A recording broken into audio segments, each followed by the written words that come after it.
नमस्ते बच्चों। तो जैसा कि आप लोग अभी बोर्ड के एग्जाम्स दे रहे हैं, उसमें फिजिक्स, हिंदी और इंग्लिश 3 पेपर आपके हो चुके हैं और उम्मीद है कि तीनों पेपर आपके अच्छे हुए होंगे। पिछले साल के जो बोर्ड एग्जाम्स में बच्चों ने कुछ गलतियां करी टाइम मैनेजमेंट को लेकर।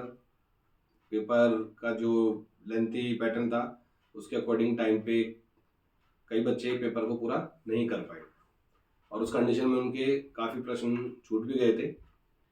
और उम्मीद है कि इस बार इस प्रकार की गलती आप लोगों ने नहीं की होगी।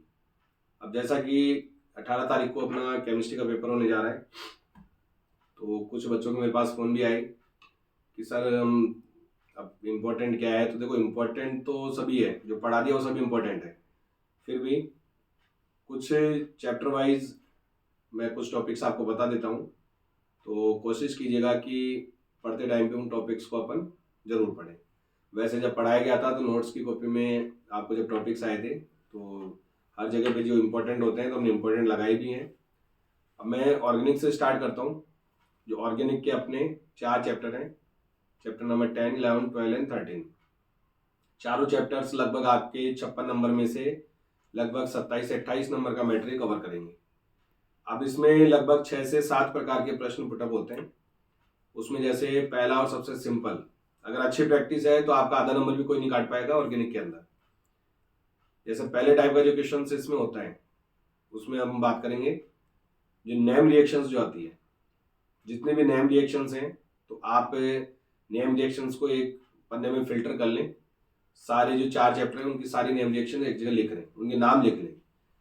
उनको आप एक बार, क्योंकि मैंने कहा था कि ऑर्गेनिक जब तक आप रफ में लिख के प्रैक्टिस नहीं करेंगे, जब तक रिएक्शंस को लिख लिख के याद नहीं करेंगे, नहीं होगी। क्योंकि लिखने से आपकी प्रैक्टिस होगी तो रिएक्शंस आप कभी भूल नहीं पाएंगे। तो जो नेम रिएक्शंस हैं उनमें मैन मैन है, जैसे कुछ मैं आपके सामने नाम ले रहा हूँ। जैसे वुड्स रिएक्शन है, रायमर्टिमान अभिक्रिया है, कार्बनिल अमीन परीक्षण है, और ग्रेविल थैलिमाइड संश्लेषण अभिक्रिया है, विलियमसन ईथर संश्लेषण अभिक्रिया है, एल वोलार्ड जेलिंस्की अभिक्रिया है। तो ऐसे कई सारी जो इंपॉर्टेंट रिएक्शंस हैं वो हमें जरूर पढ़नी है। तो एक तो नेम रिएक्शन वाला जो टॉपिक है, ऑलमोस्ट आपको सभी नेम रिएक्शंस को ढंग से एक बार पढ़ लेना है, क्योंकि अब जैसे आज 16 तारीख हो चुकी है, परसों आपका पेपर है। तो जो एक दिन है वो आपको फास्टली रिवीजन के हिसाब से जो क्या क्या पढ़ना है वो मैं आपसे डिस्कस कर रहा हूँ। इसके बाद में एक ऑर्डर वाले क्वेश्चन आते हैं, इसमें बढ़ता क्रम घटता क्रम इस प्रकार के प्रश्न पूछे जाते हैं। जैसे कार्बोक्सिलिक एसिड से कुछ एसिड्स आपको दे दी जाए, भाई इन्हें अम्लता के बढ़ते क्रम में जमाइए। क्वथनांक का क्रम, जैसे अल्कोहल वाले चैप्टर से कुछ अल्कोहल्स आपको दे दिए जाए और उसमें क्वथनांक का क्रम आपसे पूछा जाए। तो इस प्रकार के जो क्रम वाले क्वेश्चन है बोर्ड एग्जाम्स में हर साल लगभग पूछे जाते हैं। इसके बाद में हम बात करें क्रियाविधि वाले जो क्वेश्चन हैं वो, तो क्रियाविधि में जैसे एक तो सबसे इंपॉर्टेंट है अपनी SN1 और SN2 रिएक्शन। ये ऑलमोस्ट लगभग हर साल कुछ न कुछ सवाल इनसे पूछे जाते हैं, इनको कंप्लीट करना है और इनकी क्रियाविधियां लिखनी है। SN2 के अलावा निर्जलीकरण वाली अभिक्रिया है जिसमें एथेनॉल से एथिन बनाई जाती है। तो ऐसे 4-5 अपने जो क्रियाविधियां हैं वो अपने को पढ़ लेनी है। क्रियाविधियों से प्रश्न आते हैं तो उन्हीं में से आएंगे। एक अनुनादी संरचना का सवाल आता है, उसमें जैसे कार्बोक्सिलेट आयन है, फिनॉल है, क्लोरोबेंजीन है, एनिलीन है। जो भी टॉपिक्स अपने हैं उनसे संबंधित अनुनादी संरचनाएं अपने को बनानी है। अनुनादी संरचनाओं के लिए आपको बताया गया था कि सबके अपने को रट्टे नहीं मारने। फिनॉल की अनुनादी संरचना पे आप प्रैक्टिस कर लें तो क्लोरोबेंजीन, फिनॉल, एनिलीन, एनिसोल, फेनिटोल, इस प्रकार का कोई भी कंपाउंड हो सबकी सेम बनेगी। अनुनादी संरचना के बाद हम बात करेंगे जो ABC वाले क्वेश्चन आते हैं, जिसमें ABC करके कुछ आपको सवाल पूछे जाएंगे ऑर्गेनिक के। उसमें पूछा जाता है कि ABC की पहचान करके इन अभिक्रियाओं को कंप्लीट कीजिए। उन पर भी आपको प्रैक्टिस करनी है और ये सारा काम कब होगा, जब अपने को रिएक्शंस याद होंगी। इससे सवाल के अलावा अपने अंतर परिवर्तन के सवाल भी आते हैं। अंतर परिवर्तन के सवाल के अलावा जैसे कुछ आते हैं कि एक कंपाउंड आपको दिया जाएगा और दूसरा कंपाउंड उससे कैसे प्राप्त होता है उसको एक समीकरण के माध्यम से अपने को बताना है। तो ऑर्गेनिक के जो मेन टॉपिक्स हैं, जो 4 चैप्टर्स हैं, उनके ऑलमोस्ट किस प्रकार के प्रश्न आते हैं, कैसे पूछे जाते हैं बोर्ड में, तो वो मैंने आपसे थोड़ा डिस्कस किया। अगर आप चाहें तो जैसे पिछले साल के जो बोर्ड के पेपर्स हैं उसमें भी अगर आप देखेंगे तो आपको यही पैटर्न नजर आएगा। अब बात करते हैं अपन अपने जो बाकी 6 चैप्टर्स हैं उनकी। जैसे इनऑर्गेनिक पे आते हैं हम। इनऑर्गेनिक में जैसा कि जो अपना पहला चैप्टर सॉल्यूशन वाला रह गया है, तो सॉल्यूशन वाले चैप्टर में, इलेक्ट्रोकेमिस्ट्री वाले चैप्टर में और केमिकल काइनेटिक्स वाले चैप्टर में, ये जो 3 चैप्टर हैं ये अपने फिजिकल केमिस्ट्री के चैप्टर हैं। अब फिजिकल केमिस्ट्री चैप्टर तो देखो, न्यूमेरिकल की हम बात करें तो न्यूमेरिकल पोर्शन अपना कोई टफ आता नहीं है। जो भी न्यूमेरिकल आपके नोट्स की कॉपी में इंक्लूड हैं या आपकी एनसीईआरटी बुक के जो एग्जाम्पल्स हैं वो आप कर लें। उनसे जहाँ तक मेरे को उम्मीद है उनसे बाहर कोई न्यूमेरिकल नहीं आएगा। तो न्यूमेरिकल पोर्शन पे अपन इस तरीके से कर सकते हैं। और उसके अलावा जो इलेक्ट्रोकेमिस्ट्री वाला चैप्टर था उसमें सेल्स वगैरह आपको दिए हुए थे, तो जो भी सेल हैं उनके एक तो चित्र वगैरह अपने को देखने हैं, और सेलों के अंदर एनोड कैथोड पे किस प्रकार की रिएक्शंस होती हैं। हो सकता है आपको एनोड वाली रिएक्शन पूछ ले, भाई इसके एनोड पे कौन सी रिएक्शन होती है, कंप्लीट सेल रिएक्शन क्या होती है। तो सारी चीज़ें अपने को इनमें पूछी जा सकती है। और न्यूमेरिकल वगैरह के जो पोर्शंस हैं, कुछ नियम है जैसे कोलराउस का नियम है और हेनरी का नियम है, राउल्ट का नियम है, एक अपने वांटाप गुणांक पे आधारित सवाल है। तो इन सब पे आप थोड़ा सा नोटिफाई करें और थोड़ा सा कंसंट्रेट होकर इन टॉपिक्स को पढ़ें। बाकी टफ कुछ भी नहीं है। आप पेपर को शांति से, जब पेपर आपके पास आए 5 मिनट आप ढंग से एक बार पूरे पेपर को पढ़िए। पढ़ने के बाद में केवल 10 से 20 सेकंड के लिए आप अपनी आंखें बंद कीजिए और अपनी आंखों को बंद करके अपने माइंड को कंसंट्रेट एक जगह पे कीजिए। अपने माता पिता का उसमें एक बार ध्यान कीजिए, अपने गुरुओं को ध्यान कीजिए और अपने इष्ट देव का नाम लेके फिर आपके पेपर को सोल्व करना आप स्टार्ट कीजिए।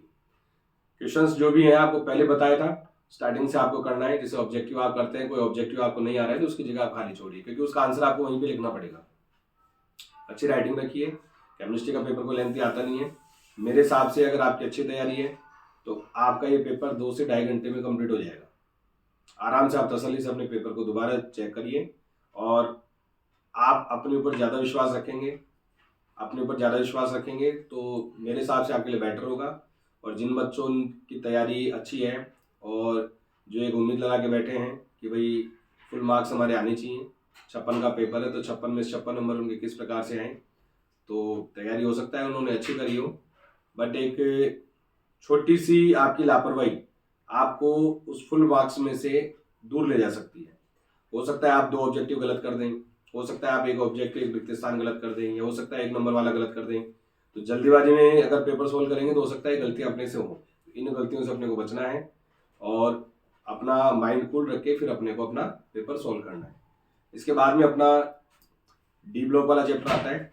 तो डी और एफ ब्लॉक वाले चैप्टर्स के अंदर कुछ रिएक्शंस कंप्लीट करने के सवाल पूछे जाते हैं, स्ट्रक्चर के सवाल पूछे जाते हैं, लेंथेनाइट संकुचन क्या होता है इसके बारे में पूछा जा सकता है, और KMnO4, K2Cr2O7 ये सारे जो आपको रिएक्शंस पढ़ाई थी इनकी ऑक्सीकारक वाली जो प्रॉपर्टीज की रिएक्शंस है वो आप पढ़ सकते हैं। उनमें से डेफिनेटली रिएक्शंस आएंगी। उसके अलावा अगर हम बात करें, एक मिश मेटल के बारे में आपसे पूछा गया था, मिश मेटल का रासायनिक संगठन, उसके उपयोग वगैरह ये अपने को पढ़ने हैं। इसके बाद में हम बात करेंगे कोऑर्डिनेशन वाले चैप्टर की। तो कोऑर्डिनेशन वाले चैप्टर की अगर हम बात करें, कोऑर्डिनेशन वाले चैप्टर में जैसे इनऑर्गेनिक के जो आईपीसी नेम है वो पूछे जाते हैं, हर साल आता है उसमें। या तो आपको नाम दे के सूत्र बनाया गया, सूत्र से नाम पूछा जाएगा। उसके अलावा वीबीटी और सीएफटी, तो वीबीटी सीएफटी के क्वेश्चंस कैसे आएंगे ये अपने को इसमें थोड़ा सा ध्यान से पढ़ना है।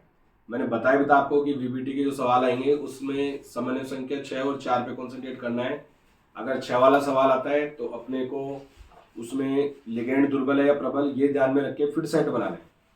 दुर्बल है तो मैंने बताया था 4 सेट बनेंगे, प्रबल है तो 3 सेट बनेंगे, और समन्वय संख्या 4 के लिए लिगेंड कैसा भी हो 3 ही सेट बनाए जाते हैं। सीएफटी की हम बात करेंगे तो सीएफटी के अंदर केवल कलर से क्वेश्चन पूछे जाते हैं, किस प्रकार का संकुल बनेगा। समावेता पे आधारित सवाल है, तो समावेता में आपको घुमा के सवाल पूछा जा सकता है कि कोई भी कंपाउंड देखिए भाई ये आयनन समावेता प्रदर्शित करता है, इसको आप कैसे सिद्ध करेंगे। तो ये कॉम्प्लेक्स कंपाउंड वाले जो सवाल हैं थोड़ा सा पढ़ लेना। संकुल यौगिकों के जो अनुप्रयोग है, महत्व है, वो आपको पढ़ने हैं। कौन सी मेटल कौन से कॉम्प्लेक्स कंपाउंड्स के अंदर पाई जाती है। और फाइनली अपना जो चैप्टर आता है मॉलिक्यूल्स बायोमॉलिक्यूल्स वाला जैवाणु। अब जैवाणु वाले चैप्टर की जब हम बात करेंगे तो जैवाणु के अंदर एक तो आपको आवर्त संरचनाएं पढ़ाई थी, सुक्रोज की, ग्लूकोज, फ्रक्टोज वगैरह की इनकी, तो वो थोड़ा सा प्रैक्टिस करना लिख के, वो पूछी जा सकती है। सुक्रोज की एक बार पूछी गई है और किस प्रकार के ग्लाइकोसाइड बंधन में पाए जाते हैं, कौन से विटामिन से कौन सा रोग होता है, विटामिन के केमिकल नेम क्या है, इस प्रकार के क्वेश्चंस पूछे जा सकते हैं। तो थोड़ा सा आप इम्पोर्टेंट मान के इनको पढ़ना है।